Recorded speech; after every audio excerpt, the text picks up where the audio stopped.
राज्यों से हमें जो सुझाव मिल रहे हैं उनके आधार पर लॉकडाउन 4 इससे जुड़ी जानकारी भी आपको 18 मई से पहले दी जाएगी। 15 मई तक राज्यों को देना है केंद्र सरकार को सुझाव। 17 मई के बाद लॉकडाउन पर क्या चाहते हैं राज्य? लॉकडाउन रहेगा या हटेगा, या थोड़ा बहुत हटेगा? थोड़ा बहुत हटेगा तो किन किन शर्तों और बंदिशों के साथ? इन सवालों के जवाब की शुरुआत देश की राजधानी दिल्ली से करते हैं। सबसे पहले मुख्यमंत्री अरविंद केजरीवाल को सुनिए कि 17 मई के बाद लॉकडाउन को लेकर वो क्या कहते हैं। इस 1.5 महीने के अंदर लगभग सारा देश बंद था, पूरी दिल्ली बंद थी। बंद करना तो आसान था, खोलने में बहुत मेहनत करनी पड़ेगी, अर्थव्यवस्था को खोलने में बहुत मेहनत करनी पड़ेगी। लेकिन मेहनत तो हम लोग करते हैं, सब लोग मेहनत करते हैं। आने वाला समय काफी कठिन समय है।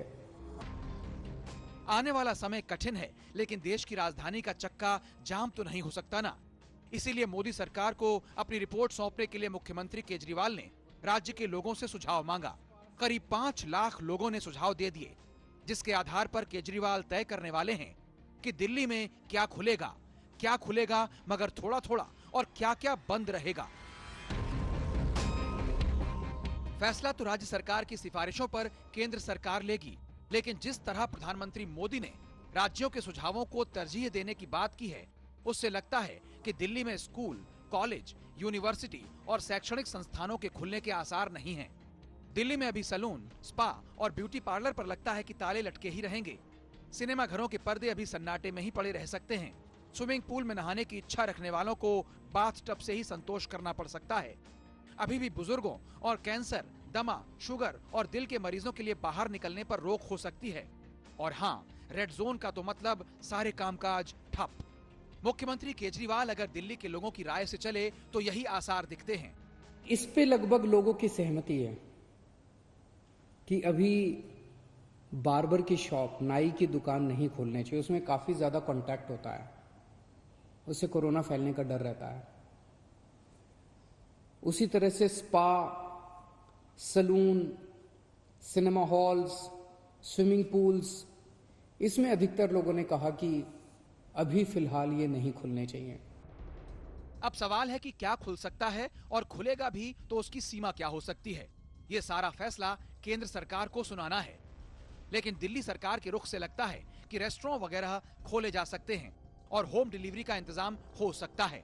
पब्लिक ट्रांसपोर्ट मसलन ऑटो, टैक्सी और बस भी सख्त हिदायतों और सामाजिक दूरी के नियमों के साथ चलाए जा सकते हैं। मेट्रो रेल भी कुछ सख्त शर्तों के साथ चलाए जाने की बात हो सकती है। लोगों को मास्क पहनकर पार्क में जाने की इजाजत मिल सकती है। मॉल भी खोलने की बात हो सकती है, जिसमें 1/3 दुकानें खुलें। वैसे ही बाजार भी ऑड इवन की तर्ज पर खुल सकता है। औद्योगिक इलाकों को पहले से खोला जा चुका है, इसमें कुछ और ढील दी जा सकती है। कई लोगों ने ट्रांसपोर्ट के ऊपर अपने सुझाव दिए हैं। उनका कहना है कि ऑटो रिक्शा और टैक्सी खुलने चाहिए। कुछ लोगों ने कहा कि एक ऑटो रिक्शा 1 पैसेंजर अलाउड होना चाहिए, टैक्सी में केवल 2 पैसेंजर्स अलाउड होने चाहिए। हर सवारी के बाद वो डिसइंफेक्ट करें। अधिकतर लोगों ने कहा कि बसें खुलनी चाहिए, लेकिन सोशल डिस्टेंसिंग के साथ। बस में 20-25 से ज़्यादा सवारियां नहीं होनी चाहिए। हमारे पास मार्केट एसोसिएशंस के खूब सुझाव आए हैं।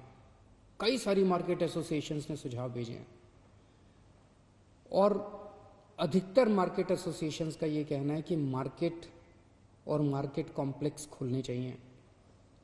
उन्होंने कहा जी ऑड इवन करके खोल दो, एक दिन आधी दुकानें, दूसरे दिन आधी दुकानें। कई लोगों ने कहा कि कई लोगों ने सुझाव दिया कि मॉल्स खुल सकते हैं, 1/3 शॉप्स खोल दो, आधी शॉप्स खोल दो मॉल्स के अंदर। लेकिन शॉपिंग मॉल्स भी धीरे धीरे खुलने की तरफ बढ़ने चाहिए। लेकिन 55 दिन के बाद जब लॉकडाउन 4 की नौबत आएगी, तो यह भी देखना होगा कि दिल्ली में कोरोना का हाल क्या है। ऐसा कोई दिन नहीं जब दिल्ली में 300 से ज्यादा मामले सामने न आ रहे हों। बुधवार को एक दिन में ही रिकॉर्ड 472 मामले सामने आए। दिल्ली में 156 पुलिस वाले ही कोरोना के मरीज हैं। दिल्ली में अब तक कोरोना के 7,998 मामले हैं और मरने वालों की संख्या 106 है। आलम यह है कि रोहिणी जेल में एक कैदी को कोरोना निकला तो हड़कंप मच गया। उस पर से पुलिस वालों में कोरोना नई मुसीबत। सरकार के रुख से साफ है कि राहत तो मिलेगी, लेकिन लॉकडाउन का पर्दा पूरी तरह उठना अभी बाकी है।